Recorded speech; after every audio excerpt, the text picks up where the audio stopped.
Well, welcome back to my channel, everyone. Darian here with Pike Outside.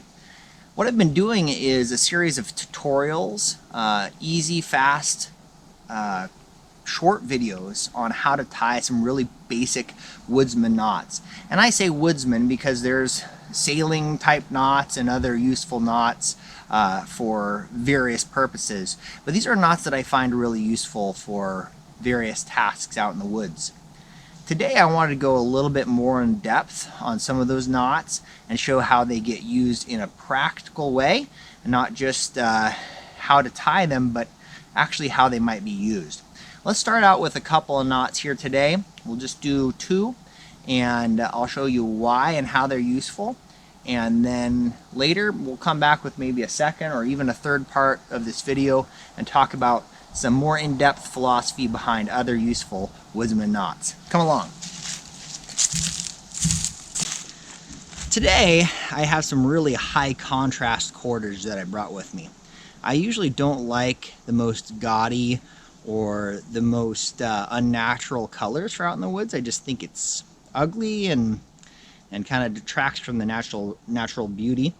But there's use for it. There's use for it when you don't want to trip on your guy line in the middle of the night or during the day. It's easier to see that way.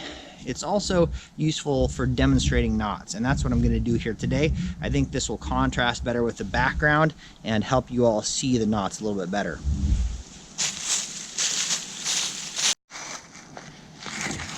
The first knot I wanted to show you was a taut line hitch. This is an infinitely useful knot for people who pitch tarps, tents, hammocks, and other bushcrafty camping sort of utilizations out here in the woods.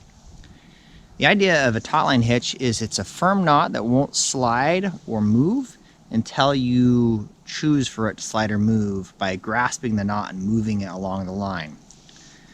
To start out with, I like to have the line on this side, the long line's over here, short line's over here.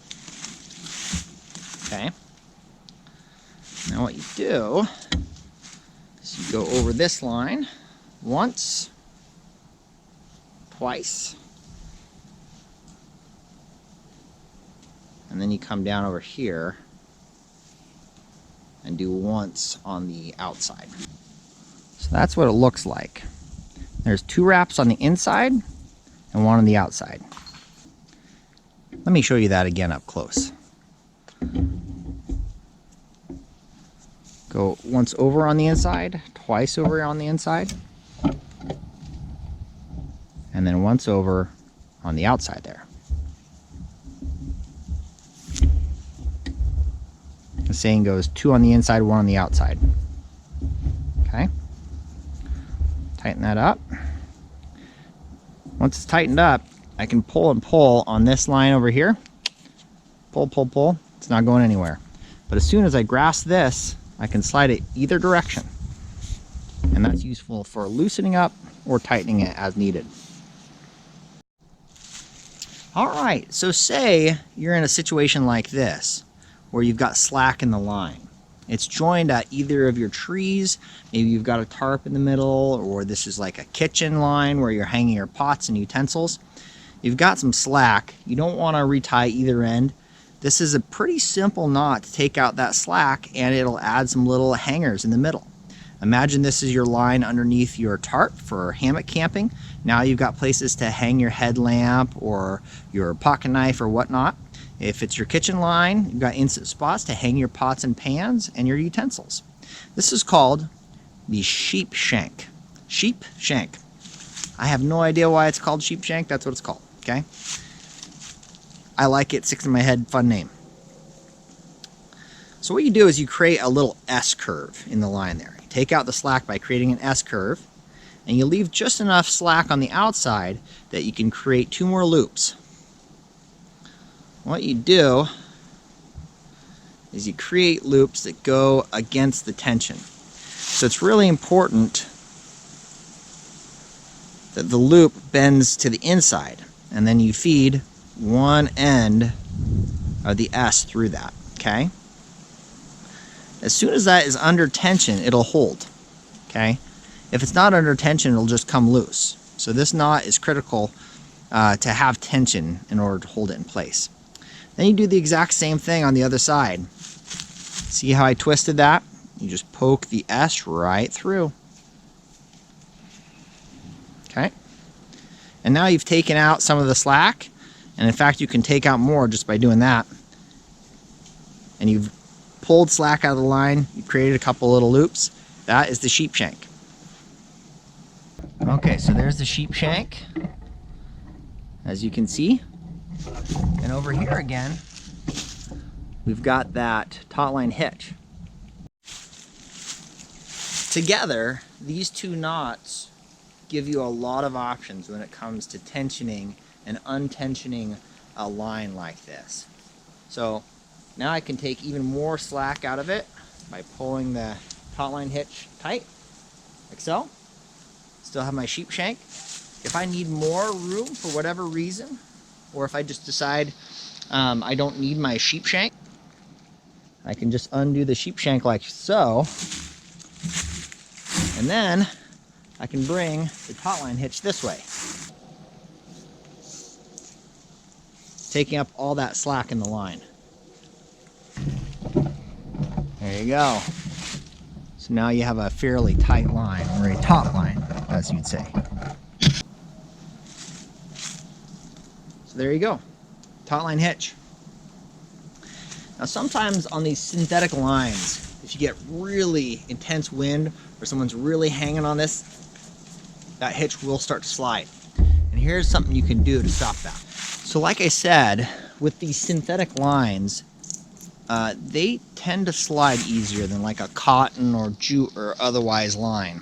And so if you're experiencing that with one of these taut line hitches, here's something you can do. This adds another friction point in the line. What you do is you just go over it once like that. Okay?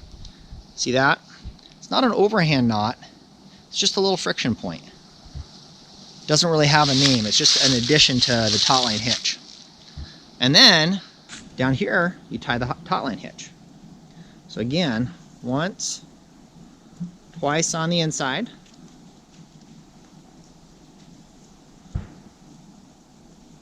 Once on the outside.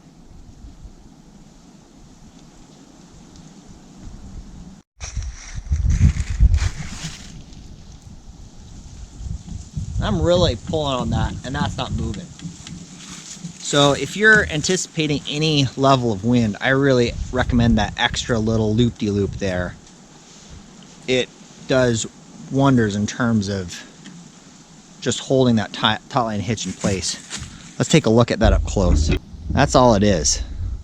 You simply come here with the line down, over, back through, and out down this way. That's all you do. Now, it makes it a little bit more tricky to adjust. You're adjusting two points of contact here.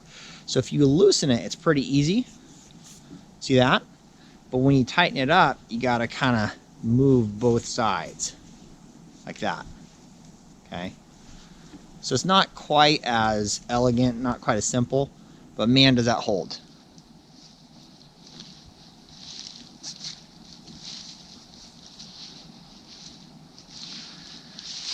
So remember that little tip next time you need to tie a taut line hitch.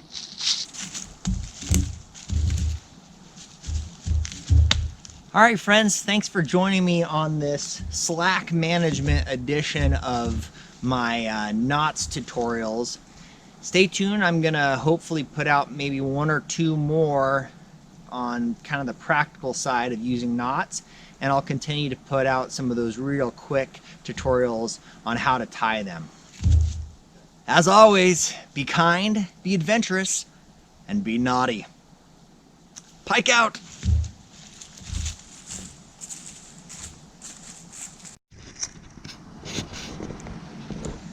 This little puffball is still there.